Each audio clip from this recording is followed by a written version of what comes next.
Welcome, sweet friends, to the channel Frugal Money Saver. My name is Emmy. My husband's Paul. We're so happy you have joined us today. It's so good to be back with you. We took a week off last week. So much going on. To add to so much going on, Paul and I were sick. It's just good to be back here with you. Today's video, we're going to be sharing what feels like stocking up from scratch. We used a lot of food when we weren't feeling well, like our homemade chicken stock and a lot of eggs and pasta, fresh veggies. So we're going to share with you a quick food haul. We're going to share with you what we did with the food to stock up our freezer. We're also going to be sharing a little bit about Paul's parents and what's going on with them and what's going on with our little house in South Carolina. So just a jam-packed video. This video was also filmed over several days.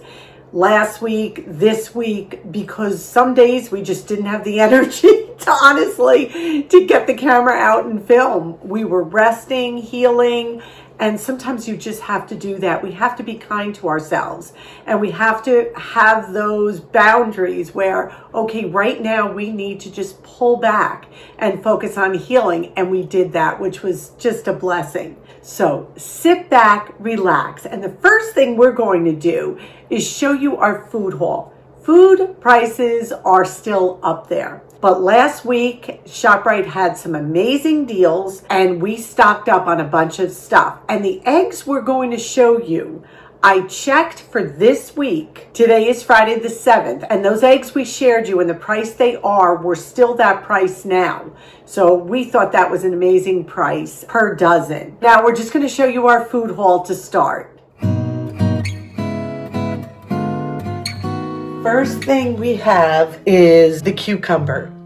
They were $1 a piece for the English cucumber. Look at the size of this. So that was a great deal. We add these to salads. We still have some romaine lettuce, celery, and carrots. The red onions were $1 a pound. What I want to do with these is pickle them. I know I hear so much about pickling red onions. They're great on sandwiches and salads, so it's going to be something we're going to do. Look at these red peppers. Look at how beautiful. They were $1 a pound. You were allowed to get 4 pounds, and you can best believe I got 4 pounds. What I will do is we'll eat some, maybe have stuffed peppers. The rest I'm going to slice and freeze. At $1 a pound for red peppers, that's basically unheard of. So what a great deal. 5 pounds of the Idaho russet were $3. Got 5 pounds of those. Tomatoes on the vine were $1 a pound. I took most of the vine off because why pay for the vine? My cousin told me that once. She's like, take the vine off. You don't want to have to pay for that. But I guess I forgot that one. I did pick up 2 green zucchinis. Now these were not on sale. I think they were like $1.79 a pound. I want to make the grilled vegetable California sandwich Paul and I love, because we've got the peppers, we've got the red onions, we've got the zucchini now. So delicious. I picked up 3 bananas for myself. We still have a bunch of oranges in the refrigerator. Fayet sour cream was $1.99. We picked up one of those. The Hatfield bacon for a pound was $3. We got 2 of these. We stick them right in the freezer. Always check the back of the package. Make sure you are getting the best meaty slices you can. That's what that window is for, so you know what the product looks like. I'm going to share this segment with you before I show you the eggs. At home, we had 2 eggs left, and I'm looking at ShopRite, and it's marked $7.99 for their large eggs. I go over to Eggland's Eggs, and I cannot find a price anywhere for them. So the ShopRites are marked, and the Egglands aren't. I pull out my ShopRite app, and I scan the barcode on the eggs. Look at the price. Do you see what the store did? It was only advertising its eggs for $8 a dozen, and we got 2 dozen for $8.49 of Eggland eggs. They are a great source of protein, and at this price, they're coming out to be 35 cents a piece. Make sure you scan, ask for prices if they're not out. So for 51 cents more than a dozen of ShopRite's eggs, I got a whole nother dozen. And yes, we'll eat them. These are all the way good till mid-April. This is just a little food haul with lots of whole ingredients. The bacon may not be something you would buy as far as a whole food, but for us, honestly, we use it for flavoring. We'll have a piece as a special occasion on a Saturday. It freezes beautifully. So I think this was just such a great little food haul. So let's get prepping. But now, what did we do with the food we bought? How did we prepare it? In this next segment, we're going to show you exactly what we did, because as I stated earlier, we had used a lot of food in the week to 10 days that we were not feeling well. And I always tell you that please keep healthy, easy foods in your pantry, your refrigerator, and freezer, so that when you're not feeling good or times get busy, you are okay and you know you have healthy foods that you can prep easily and that are delicious. So let's see what we did with some of the food we bought. I just want to thank you right off the bat for spending some time with me today. It's you and I in the kitchen. Paul is at his parents' again, and I need to restock this kitchen, reset the house, and get back to some kind of normal routine. Well, as normal as a routine can be. We used up all but one small container of our chicken stock that we keep in the freezer. So what I'm going to do is I pulled out my packages of chicken wing tips, a leftover chicken carcass, some fat and necks, and I am going to make chicken stock. Into the crock pot, along with the frozen chicken, some onion, some celery, carrot, and I've got 2 cloves of garlic. Add that right in. I am going to add some ground peppercorn, some Italian herbs, and of course you can season this any way you want to. I'm just going to cover everything with water. I fill it up to about 2 inches of space between the water and the top of the crock pot. And I'm also going to add a tablespoon of apple cider vinegar. This removes the collagen from the bones. My sweet viewers taught me this, and boy does it work. And no, you don't even taste it.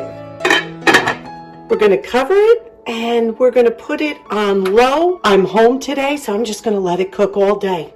Now what I want to accomplish is to roast some vegetables. I took 2 of our beautiful peppers. I took the 2 zucchini. I'm going to do about a half of a red onion, and I have a sweet potato here. I basically do it at 425. I cut the potato smaller so it cooks quicker, and I'll cut the zucchini larger so that cooks slower. This way I'm not pulling that tray of veggies in and out. So let's chop these up and get them to roasting. The vegetables are all washed, and what I do with the zucchini, just take the little ends off and then I chop it into chunks.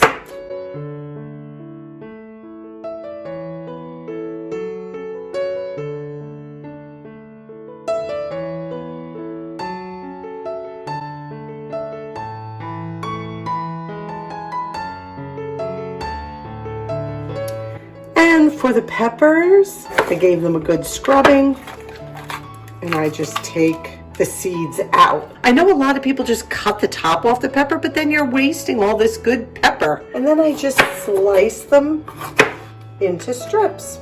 We're gonna add these to our bowl. The colors are just gorgeous.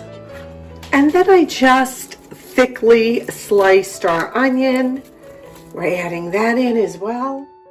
And now I'm just cubing our sweet potato into smaller chunks. And I'm adding our sweet potatoes. Look at the colors in this bowl.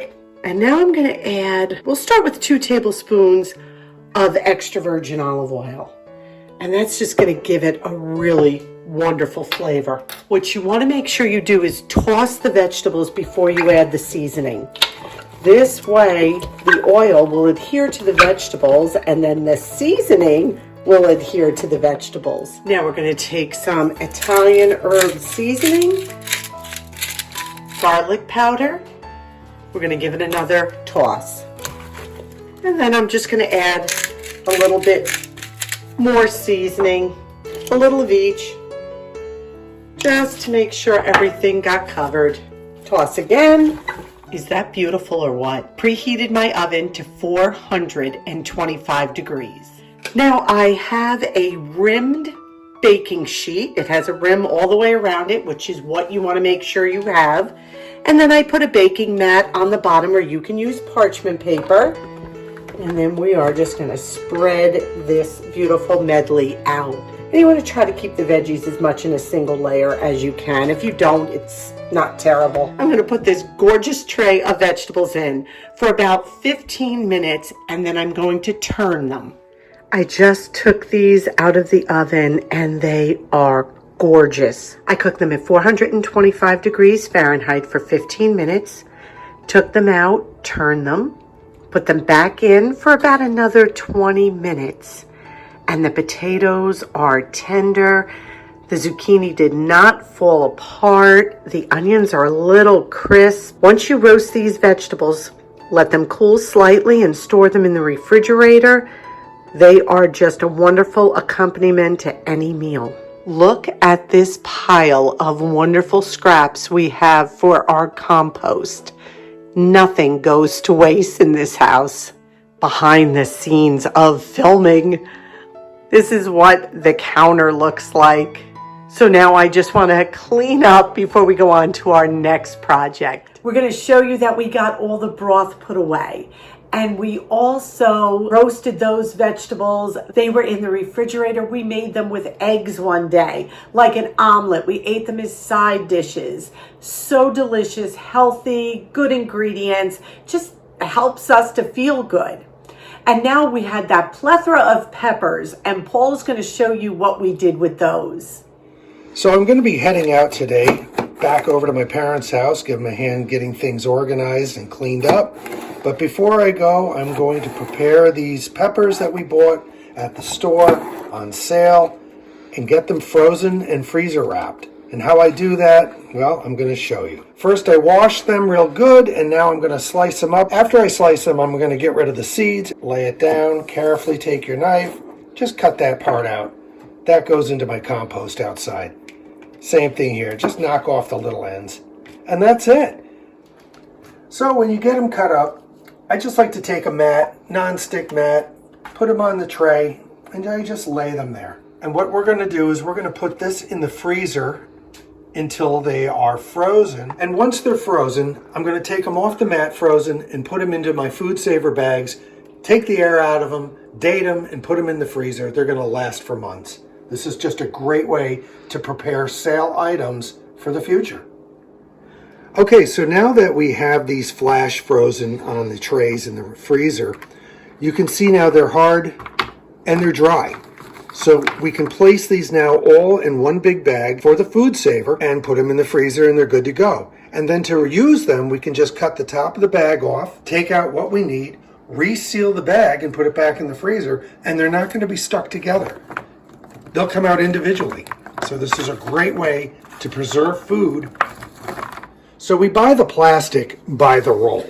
And what's neat about this is they're actually ready to go, but it's one long roll. So you can make whatever size you need. So all I do is I take the bag, place it into the machine, figure out what I need, just eyeball it. I guess that should be good. And then it has a cutter. This is much cheaper than buying the individual bags like some people do. It's like 2 pieces of plastic on each side and then the ends are open. And this again is so much cheaper than buying the pre-made plastic bags that are only open on one end. Now to seal the end of the bag, to start making a complete bag, you just lay it across this black bar right here. Close the machine, and hit seal. And in a few minutes, it'll heat the 2 pieces of plastic sealing the bottom of the bag. I don't know if you can see that, but there is a seal. The whole bag is now sealed. So now we're going to place the peppers inside our custom-made freezer bag. After you place the peppers in the bag, now it's time to seal it up.